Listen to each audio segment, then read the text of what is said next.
శ్రీమాత్రే నమ. జయ గురు దత్తాత్రేయ నమ. ఈ వీడియోలో మనం వృశ్చిక రాశి వారికి ఫిబ్రవరి 2 నుంచి 8వ తారీఖు మధ్యలో జరగబోయే ఫలితాలు తెలుసుకుందాం.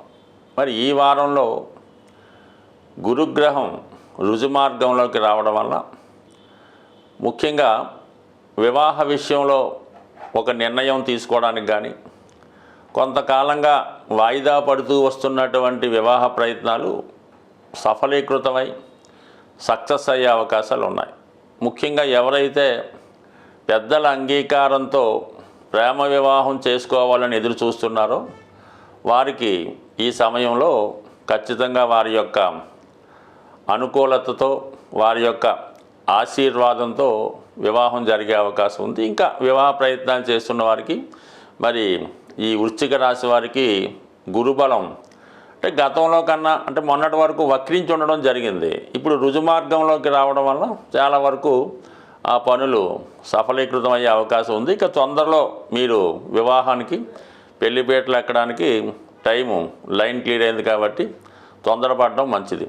ఇంకా బలం కావాలనుకుంటే మనకి అతి తొందరలో అర్ధాష్టమ శని నుంచి 5వ స్థానంలోకి మారబోతున్నటువంటి శని భగవానుడి యొక్క స్థితి చాలా వరకు మీకు మరి కొంతవరకు ఇంకా బలమైనటువంటి యోగాన్ని ఇవ్వడానికి అనుకూలించే అవకాశం ఉంది. కాబట్టి మొత్తం మీద వివాహ విషయం, ప్రేమ విషయాలు సక్సెస్ అవుతాయి. ఇక 3వ స్థానంలోకి వచ్చినటువంటి రవి బుధుల కలయిక, దశమ స్థానాధిపతి 3వ స్థానంలోకి వచ్చినప్పుడు ఒకటేంటంటే వృత్తిలో అభివృద్ధి రావడం జరుగుతుంది, 2 వృత్తిలో మార్పు రావడం జరుగుతుంది. అలాగే ఈ రాశిలో ఉన్నటువంటి వారు ఒక కాంపిటేటివ్ ఎగ్జామ్స్లో పాల్గొన్న, పోటీ పరీక్షలో పాల్గొన్న కంపల్సరిగా విజయం లభించే అవకాశం ఉంది. ఇది ఎక్కువగా విద్యార్థులకు కానీ, క్రీడారంగంలో ప్రవేశిద్దాం అనుకున్న వారికి, ఏదైనా ఈ పోలీస్ డిపార్ట్మెంట్ సంబంధించిన ఉద్యోగాల్లో ఎవరైతే కొంతవరకు ఈ ఫిజికల్ ఫిట్నెస్ కోసం ప్రయత్నం చేస్తుంటారో అటువంటి వారందరికీ కూడా ఈ గ్రహస్థితి చాలా అనుకూలంగా ఉంది. ఈ సమయంలో ఏదైనా మీరు ఇటువంటి కాంపిటేటివ్ ఎగ్జామ్స్లో పాల్గొంటే దాంట్లో విజయ అవకాశాలు కూడా చాలా వరకు బలంగా ఉండే అవకాశం ఉన్నది. ఇక శుక్రుని యొక్క స్థితి 5వ స్థానంలోకి రావడం, అక్కడ ఉన్నటువంటి రాహుతో కలిసి ఉండడం వలన మరి ఈ సమయంలో మీరు ఏదైనా ఒక జోదంలో కానీ, లేదంటే షేర్ మార్కెట్లో కానీ ఏదైనా ఒకరి చేతిలో మోసపోవడం కూడా జరిగే అవకాశం ఉంది. అంటే ఏదైనా ఒక ప్రేమ పేరుతో ఒక ట్రాప్ జరిగి అందులో ఏమైనా ఇరుక్కునే సూచనలు కూడా ఉన్నాయి. కాబట్టి చాలా వరకు పరిచయం లేని వారితో చాలా జాగ్రత్తగా వ్యవహరించండి. అలాగే ఏదైనా ఎక్కడికైనా వెళ్ళినప్పుడు కూడా కొంతవరకు మనం వెళ్ళకూడని చోట్లకి వెళ్తున్నప్పుడు కానీ, ఏదైనా ఒక ఇష్టాగోష్ఠిలో పాల్గొన్నప్పుడు ఇలాంటి విషయాల్లో చాలా వరకు జాగ్రత్త వహించడం మంచిది. కొంతమంది ఏంటంటే ఈ స్త్రీలు ఏదైనా ఈ ప్రయాణం చేస్తున్నప్పుడు, నిద్రపోతున్నప్పుడు కొన్ని వీడియోస్ లాంటివి తీసి బ్లాక్మెయిల్ చేయడం లాంటివి జరిగే అవకాశం ఉంది. కాబట్టి ముఖ్యంగా శుక్రుడు స్త్రీ గ్రహం కాబట్టి ఈ రాశిలో ఉన్నటువంటి స్త్రీలు ఎవరైనా కొత్తవారు కానీ, బంధువులు కానీ, స్నేహితులు కానీ ఏదైనా పార్టీ పేరుతోనో, ఫంక్షన్ పేరుతోనో, ఇంకో దానికో పిలిచినప్పుడు సాధ్యమైనంత వరకు ఒంటరిగా వెళ్ళే ప్రయత్నం కానీ, ఒంటరిగా ఇతరులను కలిసే ప్రయత్నం కానీ చాలా వరకు జాగ్రత్తగా ఉండడం మంచిది. ఈ విషయంలో ఎంత గురువు దృష్టి రాశి మీద ఉన్నా కూడా తర్వాత దాని నుంచి బయటపడవచ్చు, కానీ ముందుగా మోసపోవడం లాంటివి జరగవచ్చు. ఎక్కువగా జాగ్రత్త వహించడం మంచిది. అలాగే విద్యార్థుల యొక్క తల్లిదండ్రులు కూడా ఈ విషయంలో కొంత జాగ్రత్త వహించడం అన్నది చెప్పుకోదగ్గ సూచన.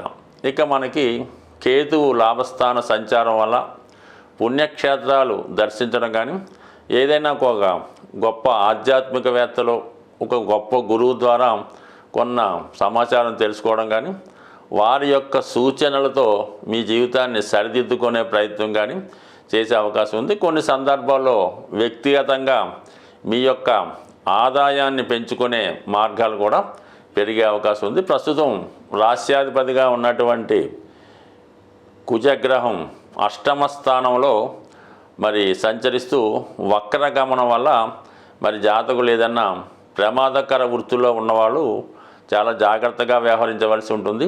అలాగే భార్యాభర్తల మధ్య చిన్న చిన్న తగులు పెద్దవిగా మారకుండా జాగ్రత్త వహించడం మంచిది.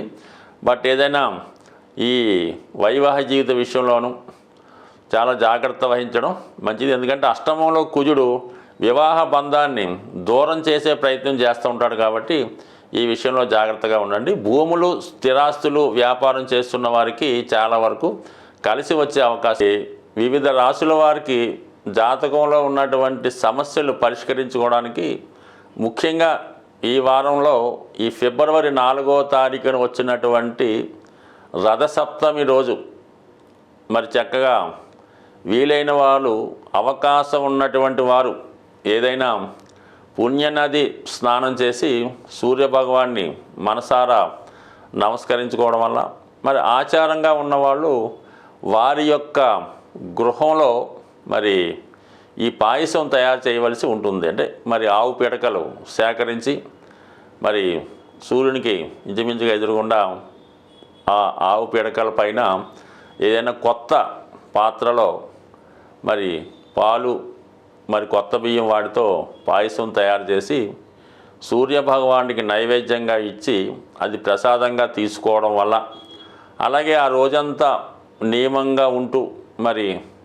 ఆదిత్యునికి సంబంధించినటువంటి ఆదిత్య హృదయం సూర్యాష్టకం చదువుకొని మరి వీలుంటే అదే రోజు మరి ఇది మాఘమాసం కూడా కాబట్టి వెంకటేశ్వర స్వామిని దర్శించుకోవడం వల్ల కూడా చక్కగా